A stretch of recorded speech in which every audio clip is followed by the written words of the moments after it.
Hey guys, how you doing? So this is Max from Max's Mean Machines, and if you've been following my videos, you know I had a leak in pan issue on my transmission. Well, all this time I thought it was the pan which was leaking, but it was actually the filler tube. So I've taken it off and I'm going to see if I can get a slightly bigger O-ring in here to make a tighter fit, and see if that solves my problem. I had this a bit tight, so I don't think that helped either. So let's find some O-rings that are a little bit bigger and see if I can still get it in there. Alright, so what I did was I pulled this out and I cleaned it up because I had used sealant on it before, even though it had rubber O-rings, and I think that was probably a mistake. But anyway, when you put that in there, there's actually movement sideways in it. It's just not a tight fit, and it has these small O-rings in it. But the grooves, I'm going to put that there to determine if there's any oil leaking out of it. I'll come back in a couple of days. So the O-ring, this is one of the O-rings that came off of it.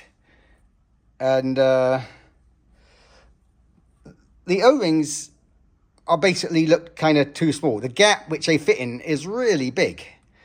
And anyway, I didn't have any bigger O-rings which are tight fit. So I used two O-rings which look like they might have been, fractionally bigger. Anyway, they were new ones. But I put it in and it was still a loose fit. So then what I did was I put a really fine O-ring on first and then put the correct size O-ring on top of it, which made it fill up the gap a little bit better, and I pushed it in and it seems a real tight fit now. So I'm hoping that solves the problem. Also, one of the problems I had was I'd connected this to the firewall and this was kind of stretched over, put in where you don't want to put any strain on this. You want this to sit in its natural position. So I'm not going to have that under any tension. So I think that's going to work. Yeah, all this time, as you know in my other videos, I was really careful putting the oil pan gaskets on, and the metal one on the steel pan leaked. And I wasn't really surprised about that, but now I think back on it, I think it was always leaking out of here. So anyway, I put this blue gasket on the steel pan and it was still leaking. What happened was it was seeping around here and I was sure it was leaking. I didn't really understand it. Anyway, so I thought, okay, I'll buy the aluminum pan, which I know doesn't leak because in the past when I put those on, no leaking. So anyway, I put it on, it's exactly the same leak, same period of time. I'm like, this doesn't make any sense. It can't be the pan. And finally determined it was seeping out of the base of here. Stupid me. Anyway, guys, I'll let you know if doing this double O-ring deal on there solves the problem. If anything, probably take a call. Well, that's good. So, because it's very hard to determine exactly how full these are with these crappy dipsticks for the transmission, I wanted to determine if it had too much transmission fluid in it, because I'm getting it dripping out the dipstick hole.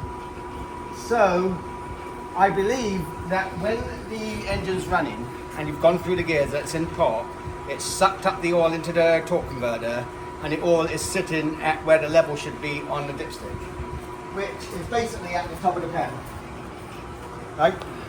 Oil level should stick here. So I had it running, I pulled the dipstick tube out and I stuck this bolt in here down to there to see where the oil was on it, and it was actually up to about there, which indicate that with the engine running, the oil level is about there. So I could probably actually get away with maybe one more quart of oil, although that's probably more than plenty. This is an extended pan, and if that's the lowest it goes, I'm sure that's 100% fine. But it wasn't overfull, that's the point. It wasn't overfull, and it probably could take another quart of transmission fluid. So now the engine's off, I'm going to, in a little while when it's settled down, I'm going to pull the dipstick out and put the excess oil in here, and then I'm going to find out why the dipstick tube is leaking. And it's because it's, these are pretty crappy designs. So I'll have to do a bit of research and find something better. But see, right now there's nothing leaking out actually, which is quite interesting. It might almost be worth me, because when I took that out before I started up the engine, it was pouring out of there. So it might be better off for me to put it on lift, start it, go through the gears, get it up into the torque converter. It might take, you know, half an hour to fall out of the torque converter, in which case I can replace all this without draining the oil and see what my problem is, or what isn't my problem. Comprende? Comprende, Dad. Just don't singe yourself on the exhaust.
Top of the pedal, but only when it's running and it's gone through the gears and then popped.